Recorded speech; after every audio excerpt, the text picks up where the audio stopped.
జగన్మోహన్ రెడ్డి ఒక సైగ చేస్తేనే తెలుగుదేశం పార్టీని నామరూపాలు లేకుండా చేస్తాను ఆనాడు ప్రగల్భాలు పలికినటువంటి కొడాలని గతంలో గుడివాడలో క్యాసినో పెడితే తెలుగుదేశం పార్టీ నాయకులు నిజ నిర్ధారణకు వస్తే మీరు నా బొచ్చు కూడా ఇంటికి ముక్క కూడా పీకలేరు అని చిటికిలేరు చూపించి మరి మాట్లాడినటువంటి కొడాలని ఈరోజు ఏ దద్దమల లోకములు లాక్కున్నాయంటాయా?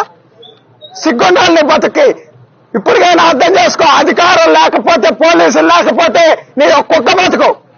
ప్రతిపక్షంలో ఉన్నప్పుడు కొడాలని ఎప్పుడు ఏం మాట్లాడలా, అధికారంలోకి వచ్చాక అధికారం బలుపుతో అధికారం మనంతో మాట్లాడి ఇవన్నీ కూడా అడుగుతా ఉన్నాం. 2021లో కొడాలని సవాల్ ఇస్తున్నాడు. తెలుగుదేశం పార్టీ అధికారంలోకి వచ్చి చంద్రబాబు గారు ముఖ్యమంత్రి అయితే రాజకీయ సన్యాసం తీసుకుంటా అన్నాడు.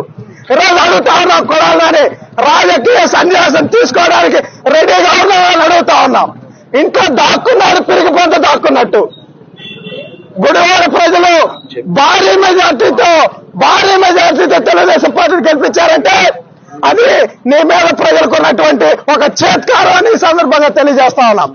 ఈ రోజు కొడాలని చెప్తా ఉన్నాం, ఇది ట్రైలర్ మాత్రమే, సినిమా ముందున్న రాజా లోకేష్ గారి ఆధ్వర్యంలో మళ్ళీ అంకుశ సినిమా తీపోతా ఉన్నారు. నిన్నే రామిరెడ్డి గారు పెడతారని కూడా ఈ సందర్భంగా చెప్తా ఉన్నాం. కొడాలని జనాల్లో కనిపిస్తే ఇక అదే ఆఖరి రోజు కూడా అవుతుందని ప్రజలు భావిస్తా ఉన్నారని కూడా ఈ సందర్భంగా తెలియజేస్తా ఉన్నా. పీకుతా బొచ్చు పీకు రమ్మంటావు కదా, రా బయట బొచ్చు పీకుతారా రండి అన్నావుగా. చంద్రబాబు స్థాయి కాదు ఇది, మా స్థాయి సరిపోతుంది, రా బయట రా కొడాలని.